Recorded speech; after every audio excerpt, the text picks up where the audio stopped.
Can Nigeria regain its title as Africa's largest economy? Recently, its global influence has been undermined by a weak naira, marginal GDP, and chronic structural challenges. Experts warn that inconsistent policies in Forex, energy, and fiscal management continue to erode investor confidence. Despite subsidy removal, human capital gaps persist while inflation, unemployment, and food insecurity weigh heavily on households. With the World Bank insisting Nigeria must grow 5 times faster to hit a $1 trillion economy by 2030, questions remain over whether reforms can deliver real gains. Analysts say bold domestic reforms, diversification beyond oil, and institutional credibility will determine Nigeria's future. Nathan Olaniyi, investment strategist, joins me now. Great to have you in. Thank you for having me, Joanna. A pleasure. And we know that latest GDP figures puts Nigeria's economy at 4th, 5th place alongside Algeria, if I'm not mistaken. So we're no longer ranked Africa's largest economy. Would you say that, the economic size of our country in terms of population and volume, does it translate to anything in regards real global influence, or are we just, as some people will say, Agbayas, big for nothing? Yeah. Again, thank you for having me today. We all agree we are currently not Africa's biggest economy, so to say. But Nigeria's GDP numbers actually look big, right? And with over 220 million people, we are Africa's most populous country.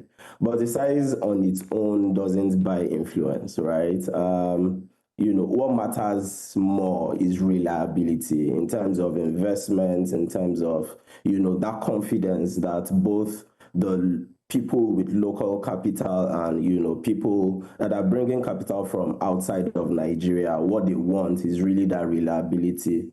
They have capital to deploy, but are they able to rely on the policies? Does our economy behave in ways that other people can count on, right? But that's the gap.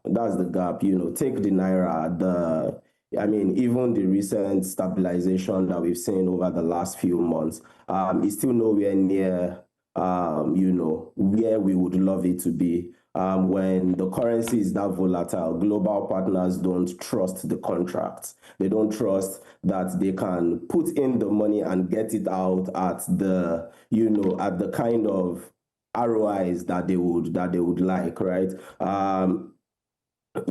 Take per capita income as another, point to look at. It's flat, meaning ordinary Nigerians are not feeling growth. We say that, there are reforms in different areas, there are things being done, but it's not getting to where it's supposed to get to. And influence doesn't come from just GDP averages. It comes from how credible, that we look at, that we look when, the stress hits the country. And GDP growing to 4.23% and reserve growing above 42 billion naira is encouraging, but until the rules of the game feel consistent such that people, have some sense of predictability, those numbers are just potential, not power. If we want clout, if we don't want to be agbayas, like you called it, then we must begin to, balance our scale with, the kind of institutional muscle that people are looking for, things like transparency, transparent policies, credibility across electoral cycles, and contract enforcement. Those are the things that would, get us back the kind of influence that we once used to have. And you mentioned FX gains somewhere in there. There's some who say that Forex management, some who are patting the CBN on the back for how it has somehow, managed the Forex situation in Nigeria. We've seen the naira strengthen, stability for a while, and now it's even strengthening. But you don't sound optimistic. Are you saying that it won't be sustained? Are there things ahead that you feel would perhaps tinker with the strengthening naira? I'm as optimistic as anyone would be, right? again, the influences on the naira can be both internal and external. There have been some external forces, the USD on its own weakening a bit. But, I think that things like FX, before FX, right, is very critical. Policy consistency is just like oxygen for investment. You really do not think about it when it's there, but as soon as it's not, one can begin to suffocate. And in Nigeria, that lack of consistency is what I would always go back to. It's been one of our biggest, credibility killers, right? Look at FX. We've moved toward unifying the market, a bit. But the question is, will it stick when oil prices dip, or, when elections come around and money is moving, in its droves? Investors do not just, look for announcements. They watch how rules hold under pressure.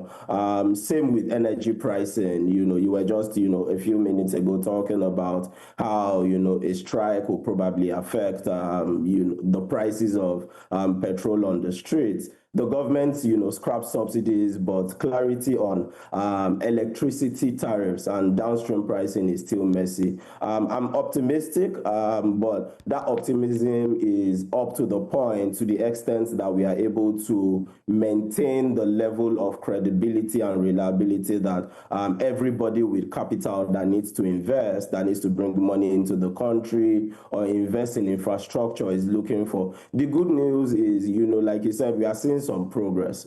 Inflation has fallen 5 months in a row. We are at, I think, 20.12% in August, compared to over 30% last year. That suggests that the reforms are biting, the reforms are working. The central bank even cut, interest rates for, I think, the first time in 5 years. That's a confidence signal. But the truth is, credibility is, beyond the headlines. Is built by a streak of steady FX operations, like I said, transparency budgets, and things like it. Until that, we are still paying a penalty for the inconsistency that we've seen in past years and months. All right, so it's still the lag-on effect from the past, and we know that this fixation on FX control, and as you have pointed out, some of it is beyond our control. It's what's happening with the USD.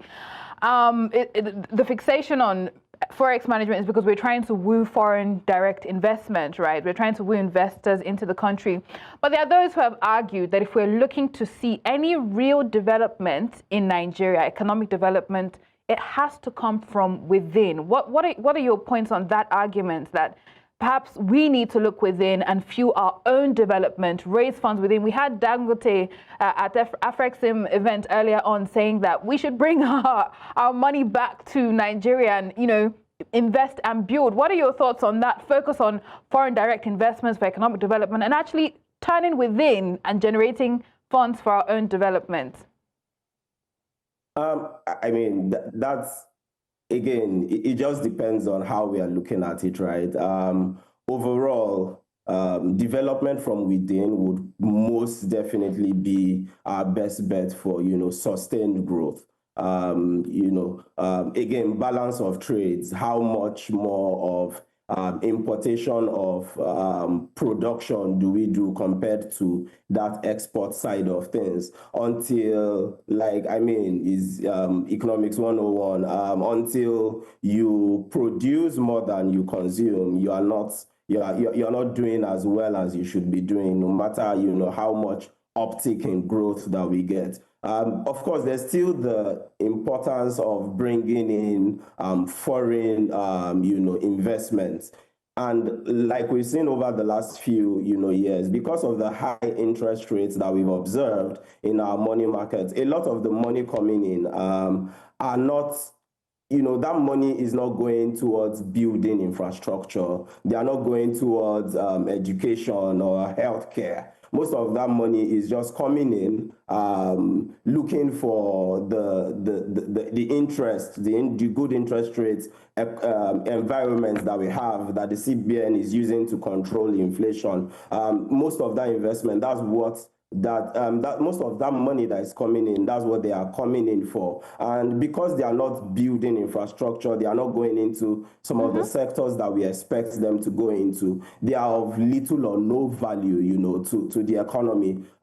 So again, if you look at it from that perspective, the money coming in has to go into the right places for it to even affect us, positively and help us, get to, some of the places we want to get to.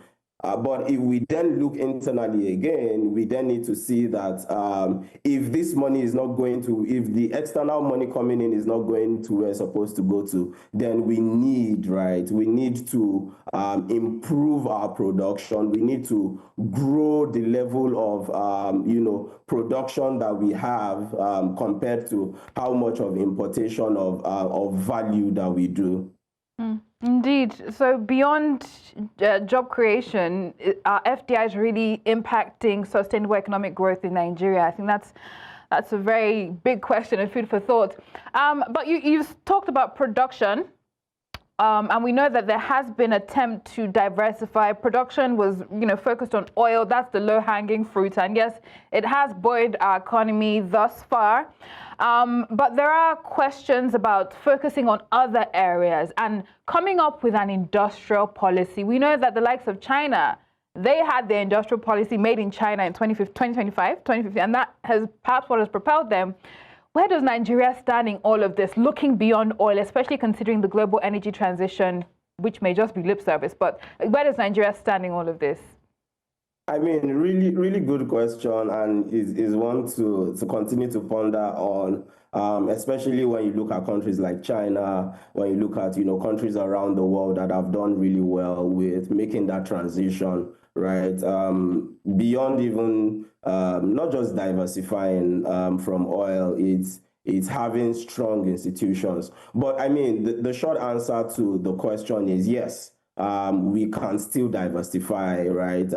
It's never too late to do something like that. As we stand today, oil still accounts for most of our export revenue, but the future of demand is shifting. The smart move, as far as I'm concerned, is to use that oil revenue that we have as a bridge to build a new economy before we can no longer do that. I mean, I don't believe that oil will always be here. A lot of the, Western economies are already having targets of when they would stop using fossil fuel vehicles. A lot of, I mean, we are even seeing electric vehicles in Nigeria. I mean, it's just 0.0 something percent. But, if countries are already having targets of when they would stop using petrol fuel vehicles, that tells us that some of the window that we have to be able to use the money we get from oil to do some diversification is closing really quickly. But there are real opportunities. I mean, agriculture is still underutilized. But I mean, with better logistics and processing, if you do a poll or a research on how much it costs someone that is doing some farming of onions in the north, getting it to Lagos, I'm sure that some of the logistics costs will probably even be more than how much it takes to, buy that bag of onions in the north. I mean, logistics and processing, they could power our exports again. Renewables are also there, breaking through. Nigeria just rolled out, I think, a $200 million program for mini grids in rural areas. Global investors are, looking at where to come in. But again, it goes to reliability. Can they come in? Will they get their money out? Will they get the value that, that they are looking for? Digital services is there. And I mean, digital services, professional services have been one of our best, contributors to the uptick in GDP over the last few, years. So those are some of the areas that we are really seeing production, actual value being created, from fintech to creative industries. Those people, people playing in those spaces are really scaling, despite the challenges in infrastructure that we have. But I mean, there's also a caution, right? Diversification is not just adding more sectors to a list. He's, backing a few value chains. How do I put it now? Yeah, backing a few value chains that are really that have comparative advantages for us, right? Agro processing, like I said earlier, power, logistics, services, the Afrobeat, entertainment, and making them bankable, making them reliable, right? Again, right now we are stretched thin, but chasing too many fronts, trying to do everything. So yeah, we've not missed that chance to diversify, but every year of delay makes it harder. Again, it's just choosing some of our areas that we have comparative advantage, hitting them hard, and getting value from them. So more targeted approach to things. And I mean, you mentioned something there, and it suggests that the government needs to be intentional, right, about supporting some of these specific local industries. Are we seeing enough of that support to some of the sectors, like agriculture, ICT sector, some of those sectors you mentioned? Or what kind of support in terms of policy, financing, do we need to see from the government to support these industries that have a lot of potential for economic growth? To be honest, I think that this current administration is doing, they are doing things right. There are a few things that that I've heard that are going on. Some of which I would not like to go into right now, but I think that they are doing well. I think that some very intentional, very active policies are coming out. But I mean, at the end of the day, one of the reasons we probably would not be able to grade them or score them against those things is because it takes a while for some of these things to have quantifiable effects, right? Again, I think that beyond having reforms, some of the things that we need to look out for is getting the reforms to actually have effect on those people it's supposed to have effects on. There are a lot of, and beyond even reforms, the private sector is also doing a lot. So there has to be some time lag. We have to be able to look back and say, can we quantify the effects that these policies, these reforms, these decisions that the governments are already making, can we quantify how much of value it has on the right people, right? If it has the effects it's supposed to have on the people playing in these sectors, then, GDP would definitely grow up. We would export more value. The value chains will be stronger.